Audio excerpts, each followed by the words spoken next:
نحمده ونستعينه ونستغفره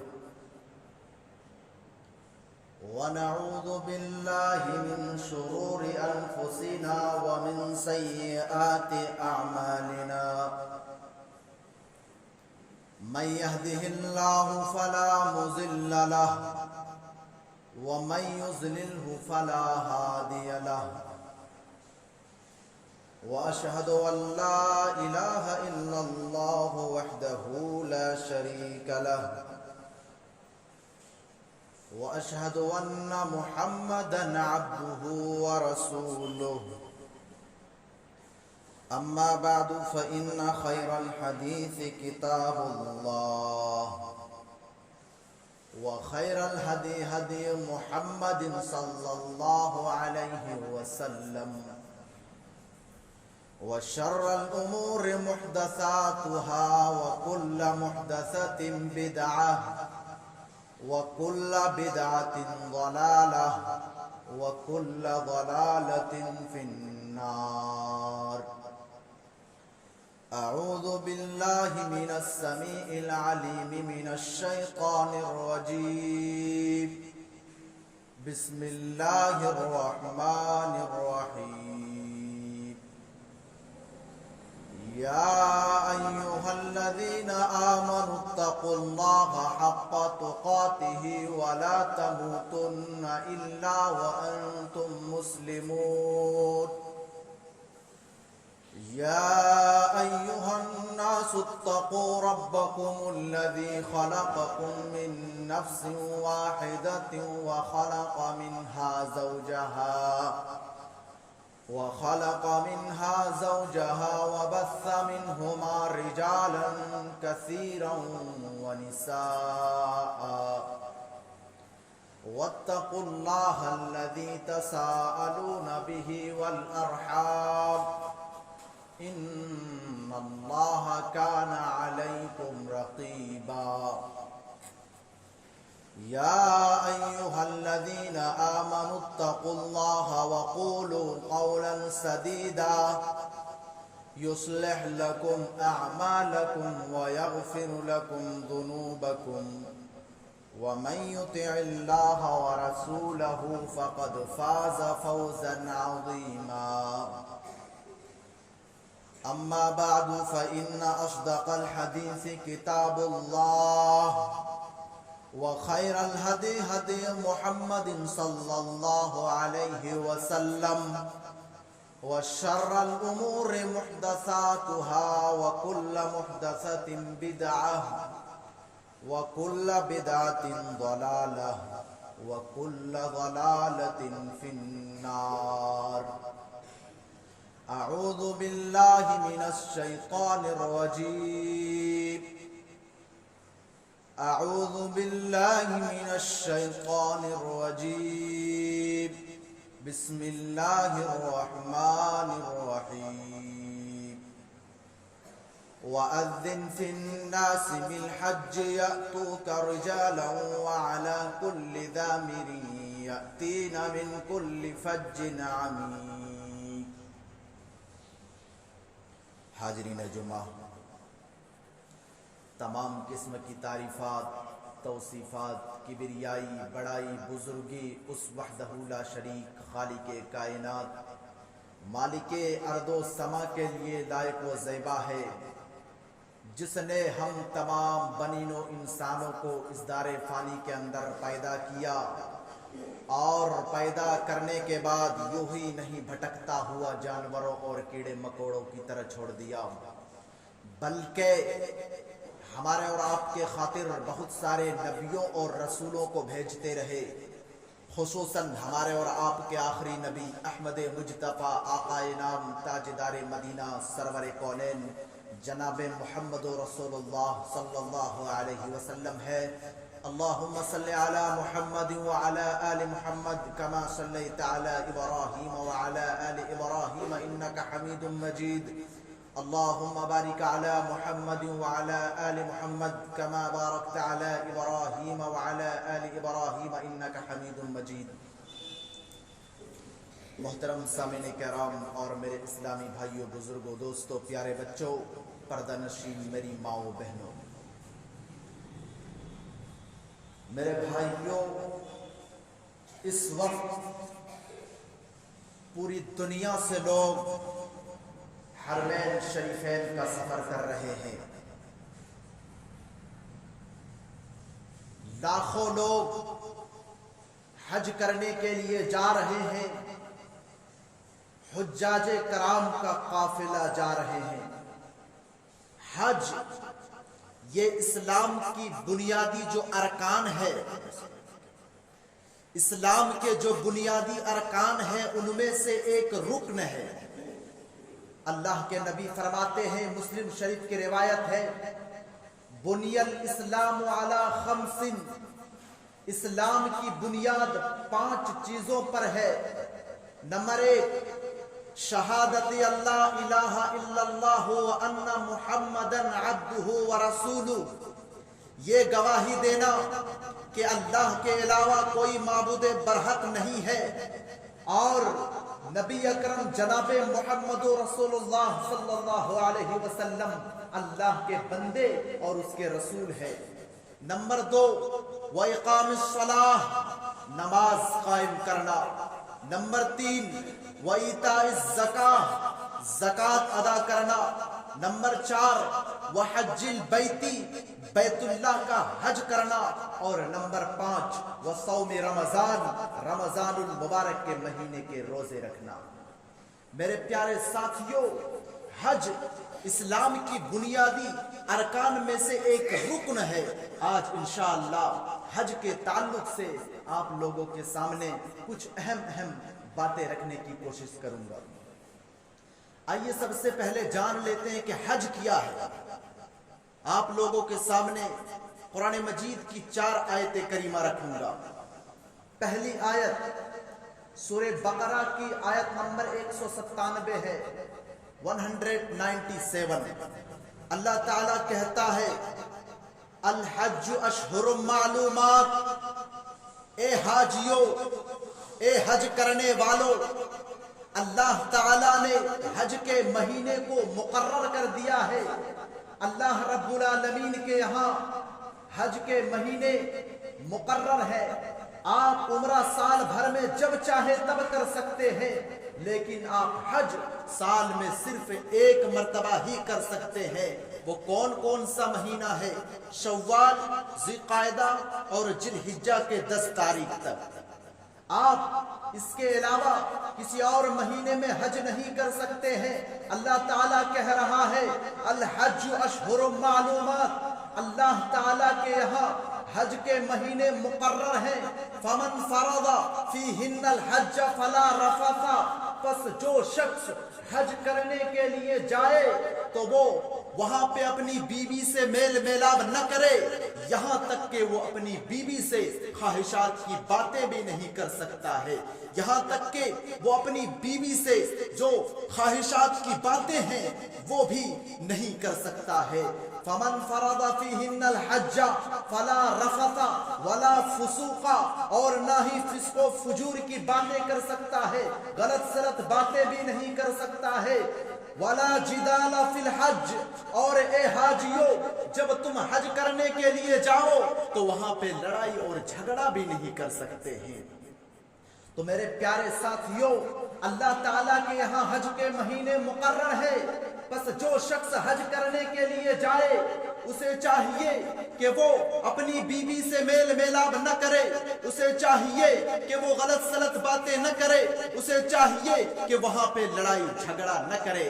آگے اللہ تعالیٰ کہتا ہے، وَمَا تَفْعَلُوا مِنْ خَيْرٍ يَعْلَمْهُ اللَّهُ، اے حاجیوں، جب تم حج کرنے کے لیے جاتے ہو تو اللہ تعالیٰ تمہارے عملوں سے باخبر ہے، اللہ تعالیٰ تمہارے عملوں کو جانتا ہے۔ وَتَزَوَّدُوا، تو اے حاجیوں، جب تم حج کرنے کے لیے جاؤ تو اپنے ساتھ ساز و سامان کو لے کر کے جاؤ، اپنے پاس اپنے ساتھ کھانے پینے کے سامان لے کر کے جاؤ۔ یمن کہیں ایسا نہ ہو کہ وہاں جانے کے بعد تمہیں بھیک مانگنے کی ضرورت پڑ جائے، کہیں ایسا نہ ہو کہ وہاں جانے کے بعد لوگوں کے سامنے ہاتھ پھیلانے کی ضرورت پڑ جائے۔ یمن کے اندر زمانہ جاہلیت میں لوگ جب حج کرنے کے لیے جاتے تھے تو وہ لوگ اپنے ساتھ کچھ سامان لے کر کے کوئی چیز نہیں جاتے تھے، تو اللہ تعالیٰ نے انہی کے رد میں یہ آیت کریمہ نازل فرمایا کہ اے حاجیو، جب تم حج کرنے کے لیے جاؤ وَتَزَوَّدُوا فَإِنَّ خَيْرَ الزَّادِ التَّقْوَىٰ، تو تم اپنے ساتھ ساز و سامان لے کر کے جاؤ، اور اللہ رب العالمین تمہارے ساز و سامان کو نہیں دیکھتا ہے، اللہ تعالیٰ جو تم لے کر کے جاتے ہو وہ نہیں دیکھتا ہے، بلکہ اللہ تعالیٰ تمہارے تقوی کو دیکھتا ہے، تمہارے زاد کو دیکھتا ہے، تمہارے توشہ کو دیکھتا ہے، تمہارے دل کے اندر کیا ہے اللہ تعالیٰ وہ دیکھتا ہے، تم کیا لے کر کے جا رہے ہو اللہ تعالیٰ یہ نہیں دیکھتا ہے۔ بخاری شریف کے پہلی حدیث اٹھائیے، اللہ کے نبی جناب محمد رسول اللہ صلی اللہ علیہ وسلم فرماتے ہیں انما الاعمال بالنیات، عمل کا دار و مدار نیتوں پر ہے، اللہ تعالیٰ تمہارے نیتوں کو دیکھتا ہے کہ تم کس غرض سے حج کرنے کے لیے جا رہے ہو، تم کس غرض سے عمرہ کرنے کے لیے جا رہے ہو، اللہ تعالیٰ یہ نہیں دیکھتا ہے کہ تم کیا لے کر کے جا رہے ہو۔ تو یہ سورہ بقرہ کی پہلی آیت ہے۔ دوسری آیت سورہ بقرہ ہی کی ٹھیک اس سے پہلے کی آیت ہے، آیت نمبر 196 196۔ اللہ تعالیٰ کہتا ہے وَأَتِمُّ الْحَجَّ وَالْعُمْرَةَ لِلَّهِ، اے حاجیو، اے حج کرنے والو، اے عمرہ کرنے والو، جب تم حج کرنے کے لیے جاؤ، جب تم عمرہ کرنے کے لیے جاؤ تو صرف اور صرف اللہ کے لیے جاؤ۔ اے حاجیو، جب تم حج کرنے کے لیے جاؤ تو صرف اللہ کی رضا کے لیے جاؤ۔ اے عمرہ کرنے والو، جب تم عمرہ کرنے کے لیے جاؤ تو صرف اللہ کی خوشنودی کے لیے جاؤ، اللہ کے رضا کے لیے جاؤ۔ میرے پیارے ساتھیوں، آج اس دنیا کے اندر کتنے ایسے لوگ ہیں جو حج اس لیے کرنے کے لیے جاتے ہیں کہ لوگ اسے حاجی کہے، عمرہ اس لیے کرنے کے لیے جاتے ہیں تاکہ اسے خاندان کے اندر، اسے گاؤں کے اندر لوگ بڑے آدمی کہے۔ نہیں نہیں میرے پیارے ساتھیوں، اللہ تعالیٰ تو یہ کہہ رہا ہے وَأَتِمُّ الْحَجَّ وَالْعُمْرَةَ لِلَّهِ، اے حج کرنے والوں، اے عمرہ کرنے والوں، جب تم حج کرنے کے لیے جاؤ، جب تم عمرہ کرنے کے لیے جاؤ تو صرف اللہ کے رضا کے لیے جاؤ، اللہ کی خوشنودی کے لیے جاؤ۔ یہ دوسری آیت ہے۔ اب میں جو تیسری آیت پڑھنے جا رہا ہوں وہ سورہ آل عمران کی آیت نمبر 97 ہے۔ اللہ تعالیٰ کہتا ہے وَلِلَّهِ عَلَى النَّاسِ حِجُّ الْبَيْتِ مَنِ اسْتَطَاعَ إِلَيْهِ سَبِيلًا، اللہ تعالیٰ کا بندوں کے اوپر حق ہے کہ وہ بیت اللہ کا حج کرے اگر اس کے پاس استطاعت ہے تو۔ استطاعت کا کیا مطلب ہوتا ہے ابھی میں بتاؤں گا۔ اللہ تعالیٰ کہہ رہا ہے وَلِلَّهِ عَلَى النَّاسِ حِجُّ الْبَيْتِ مَنِ اسْتَطَاعَ إِلَيْهِ سَبِيلًا، او لوگوں، بندے کے اوپر اللہ تعالیٰ کا حق ہے کہ وہ بیت اللہ کا حج کرے، وہ خانہ کعبہ کا حج کرے اگر اس کے پاس استطاعت ہے تو۔ یہاں پہ استطاعت کا دو مطلب ہو سکتا ہے، ایک تو یہ کہ اس کے پاس اتنا پیسہ ہو، اتنا روپیہ ہو کہ آنے جانے کا خرچ ہو، پلس میں وہاں جتنے دن تک وہ ٹھہرے ان کا خرچ ہو، پلس میں وہ جو اپنی بیوی کو گھر پہ، اپنے بچے کو گھر پہ چھوڑ کر کے وہ حج کرنے کے لیے جب وہ جاتے ہیں تو ان کے پاس اتنا پیسہ ہو کہ ان کے بیوی، ان کے بچے، ان کی بیوی، ان کے بچے گھر پہ صحیح سے رہ سکے تو مانی جائے گی کہ آپ کے اوپر حج واجب ہے، فرض ہے۔ آپ کے پاس اتنا پیسہ ہو کہ آنے جانے کا خرچ موجود ہو، جب آپ حج کرنے کے لیے جا رہے ہو تو آپ کے جو بچے ہیں، آپ کے جو بیوی بچے ہیں، ان کا خرچ آپ اٹھا سکتے ہو تو آپ کے اوپر حج واجب ہے۔ یہ پہلی وجہ ہے، یہ پہلا مطلب ہے۔ دوسرا مطلب، آپ کے پاس اتنا پیسہ ہے، اتنا روپیہ ہے، لیکن آپ کا صحت صحیح نہیں ہے، آپ بیمار رہتے ہیں، ہمیشہ رہنے والی بیماری آپ کے پاس ہے، مثال کے طور پر شوگر ہے، ہارٹ اٹیک ہے، یہ ہمیشہ رہنے والی بیماری ہے، یا پھر آپ کی عمر 80 پلس کر گیا ہو، 85 پلس کر گیا ہو، صحت صحیح نہیں ہے، تو آپ کے اوپر حج واجب نہیں ہے، لیکن آپ حج بدل آپ کو کروانا چاہیے، اور بعض علماء نے یہ واجب قرار دیا ہے کہ آپ کو حج بدل کروانا ہوگا، ضروری ہے، فرض ہے، اور حج بدل میں ایک کنڈیشن ہے، آپ حج بدل اسی آدمی سے کروا سکتے ہیں جو اپنا حج پہلے سے کر چکا ہو۔ مثال کے طور پر میں نے حج نہیں کیا ہے، اور اگر مجھے کوئی کہے کہ آپ چلے جائیے میری جگہ پہ حج کرنے کے لیے، تو میں نہیں جا سکتا ہوں، لیکن ہاں اگر میں نے پہلے سے حج کر لیا ہے، اور اگر مجھے کوئی کہے کہ آپ میری جگہ پہ حج کرنے کے لیے چلے جائیں تو میں جا سکتا ہوں۔ حج بدل کا یہی مطلب ہوتا ہے، تو یہ دوسرا مطلب ہے، لیکن عورتوں کے لیے ایک اور کنڈیشن ہے، وہ کیا ہے؟ اگر عورت کے پاس اتنا پیسہ ہو، اتنا روپیہ ہو، اور اس کی خواہش ہو کہ میں حج کرنے کے لیے جاؤں، لیکن اس کے پاس اس کا شوہر موجود نہیں ہو، تو وہ حج کرنے کے لیے نہیں جا سکتی ہے۔ ہاں اگر ان کے پاس کوئی محرم ہو، کوئی ایسا آدمی جس سے رشتہ حرام ہے، بھائی ہے، باپ ہے، چچا ہے، بھتیجے ہے، بھانجے ہے، اگر آپ کے پاس یہ رشتہ موجود ہے تو آپ حج کرنے کے لیے جا سکتی ہے، لیکن اگر آپ کے پاس یہ رشتہ موجود نہیں ہے، آپ غیر محرم کے ساتھ آپ حج کرنے کے لیے نہیں جا سکتے ہیں، آپ حج کرنے کے لیے نہیں جا سکتی ہے، پھر آپ کے اوپر حج واجب نہیں ہے، فرض نہیں ہے۔ لیکن کوئی کہے ارے مولانا، ارے حافظ جی، میری خواہش ہے، میں حج کرنے کے لیے جانا چاہتی ہوں، ایک بات یاد رکھیے، عورت اعتکاف کر سکتی ہے، اگر مسجد میں انتظام ہے تو عورت اعتکاف کر سکتی ہے، لیکن اگر وہ گھر میں اعتکاف کرنا چاہے تو وہ اعتکاف نہیں کر سکتی ہے۔ ٹھیک اسی طرح اگر اس کے پاس کوئی محرم نہ ہو، اگر اس کے پاس کوئی ایسا رشتہ موجود نہ ہو جن سے نکاح حرام ہو، تو وہ حج کرنے کے لیے نہیں جا سکتی ہے۔ اگر ان کے پاس کوئی ایسا رشتہ موجود ہو جن سے نکاح حرام ہے، تبھی وہ جا سکتی ہے حج کرنے کے لیے۔ تو میرے پیارے ساتھیوں، اللہ تعالیٰ کہہ رہا ہے وَلِلَّهِ عَلَى النَّاسِ حِجُّ الْبَيْتِ مَنِ اسْتَطَاعَ إِلَيْهِ سَبِيلًا، بندے کے اوپر اللہ تعالیٰ کا حق ہے کہ وہ بیت اللہ کا طواف، وہ بیت اللہ کا، وہ خانہ کعبہ کا حج کرے، اگر اس کے پاس استطاعت ہے، اگر اس کے پاس طاقت ہے۔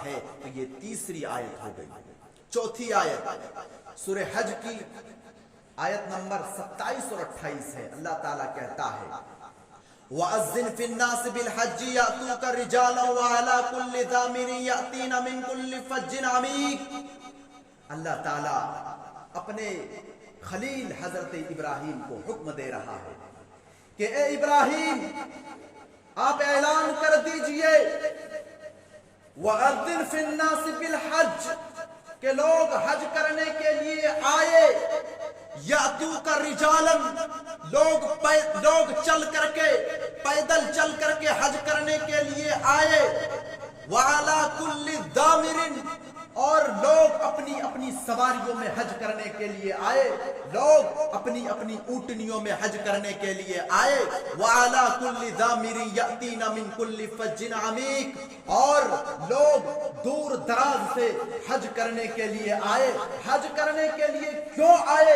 لِيَشْهَدُوا مَنَافِعَ لَهُمْ، اپنے فائدے کے لیے حج کرنے کے لیے آئے۔ یہاں اللہ تعالیٰ کہہ رہا ہے کہ لِيَشْهَدُوا مَنَافِعَ لَهُمْ، لوگ اپنے فائدے کے لیے حج کرنے کے لیے آئے۔ اس میں انسان کا کیا فائدہ ہے؟ انسان تو 5-5 10-10 لاکھ روپے خرچ کرنے کے لیے وہ خرچ کر کے وہ حج کرنے کے لیے جاتے ہیں، تو اس میں انسان کا کیا فائدہ ہے؟ لیکن اللہ تعالیٰ کہہ رہا ہے کہ لِيَشْهَدُوا مَنَافِعَ لَهُمْ، لوگ حج کرنے کے لیے اس لیے آئیں گے تاکہ وہ اپنے فائدے کے لیے حج کرنے کے لیے آئیں گے۔ فائدہ کیا ہے؟ لوگ جب حج کر کے آتے ہیں تو ہم نے کیا کبھی سنا ہے کہ کوئی آدمی وہ حج کر کے آیا ہو اور اسے بھیک مانگنے کی ضرورت پڑ گئی ہو؟ یا ہم نے کبھی سنا ہے کہ کوئی حج کر کے آیا ہو اور وہ غریب ہو گیا ہو، وہ فقیر ہو گیا ہو، وہ مانگنے پر مجبور ہو گیا ہو؟ ہم نے تو کبھی نہیں سنا ہے میرے بھائی، ہم نے تو کبھی نہیں سنا ہے۔ لیکن ہاں، ہم نے یہ ضرور سنا ہے کہ ایک آدمی جو اپنی بیٹی کی شادی میں 5-5 اور 10-10 لاکھ روپے خرچ کر ڈالا ہو اور وہ پھر بھیک مانگنے پہ مجبور ہو گیا ہو، وہ بھیک مانگتا ہو، ہم نے ایسے آدمی کو دیکھا ہے۔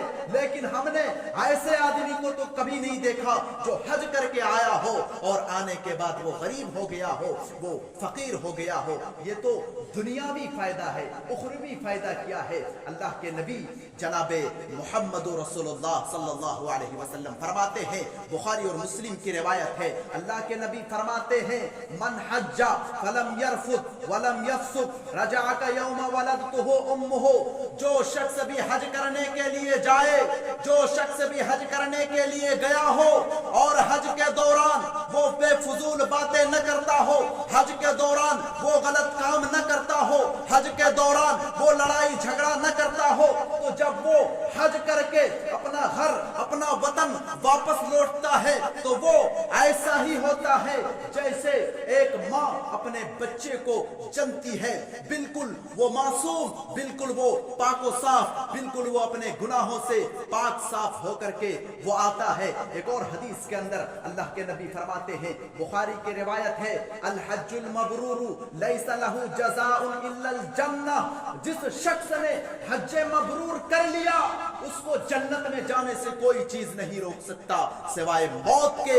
جس شخص نے بھی حج مبرور کر لیا اس کو جنت میں جانے سے کوئی چیز نہیں روک سکتا سوائے موت کے۔ میرے پیارے ساتھیوں، یہ فائدہ ہے حج کرنے کا۔ ایک اور چیز ہم اور آپ تقریروں میں سنتے ہیں کہ مکہ ایسا ہے، مدینہ ایسا ہے، غار حرا ایسا ہے، جہاں پہ پہلی آیت نازل ہوئی وہ جگہ اس طرح ہے، طائف ایسا ہے۔ اللہ کے نبی جناب محمد رسول اللہ صلی اللہ علیہ وسلم جب طائف گئے تھے دین کو پہنچانے کے لیے، اسلام پہنچانے کے لیے، تو طائف والے نے اللہ کے نبی جناب محمد رسول اللہ صلی اللہ علیہ وسلم کو اس قدر مارا تھا، اتنا مارا تھا کہ آپ کو لہو لعاب کر دیا تھا۔ اللہ کے نبی ایک درخت کے نیچے آ کر کے بیٹھ گئے تھے، فرشتے آئے اور آ کر کے کہنے لگے، اے اللہ کے نبی اگر آپ حکم دے تو میں طائف والے کو 2 پہاڑیوں میں رکھ کر کے پیس دوں گا۔ لیکن اللہ کے نبی نے کہا نہیں نہیں، انہیں معاف کر دیا جائے، انہیں چھوڑ دیا جائے، اگر یہ لوگ ایمان نہیں لاتے ہیں نہ لانے دیجئے، ان کے آنے والے نسلیں ہمارے اوپر ایمان لائیں گے۔ ہم اور آپ تقریروں میں یہ سب چیزیں سنتے ہیں، لیکن جب آپ وہاں پہ اپنی آنکھوں سے دیکھیں گے تو آپ کا ایمان تازہ ہو جائے گا، آپ کا ایمان بڑھ جائے گا میرے پیارے ساتھی۔ اب لوگ حج کرنے کے لیے جاتے ہیں تو حج کا لوجک کیا ہے، حج کا فلسفہ کیا ہے؟ لوگ حج کرنے کے لیے جاتے ہیں تو وہاں پہ ایک دوسرے کا کلچر پتہ چلتا ہے، وہاں پہ ایک افریقہ کا کالا انسان بھی موجود ہوتا ہے، وہاں پہ ایک یورپ کا گورا انسان بھی موجود ہوتا ہے، وہاں پہ ایشیا کے لوگ بھی موجود ہوتے ہیں، وہاں پہ ایک دوسرے کا کلچر پتہ چلتا ہے کہ افریقہ کا مسلمان کیسا ہوتا ہے، انگلینڈ کا مسلمان کیسا ہوتا ہے، آسٹریلیا کا مسلمان کیسا ہوتا ہے، ترکی کا مسلمان کیسا ہوتا ہے، افغانستان کا مسلمان کیسا ہوتا ہے، بنگلہ دیش کا مسلمان کیسا ہوتا ہے۔ وہاں پہ ایک دوسرے کا کلچر پتہ چلتا ہے میرے پیارے ساتھیوں۔ حج کا کیا مطلب ہے؟ حج کے ذریعہ توحید کی صدائیں بلند ہوتی ہے۔ جب ایک حاجی حج کرنے والا یہ تلبیہ پکارتا ہے، لبیک اللہم لبیک لا شریک لک لبیک ان الحمد والنعمہ لک والملک لا شریک لک لبیک، توحید کی صدائیں بلند ہوتی ہیں میرے پیارے ساتھیوں۔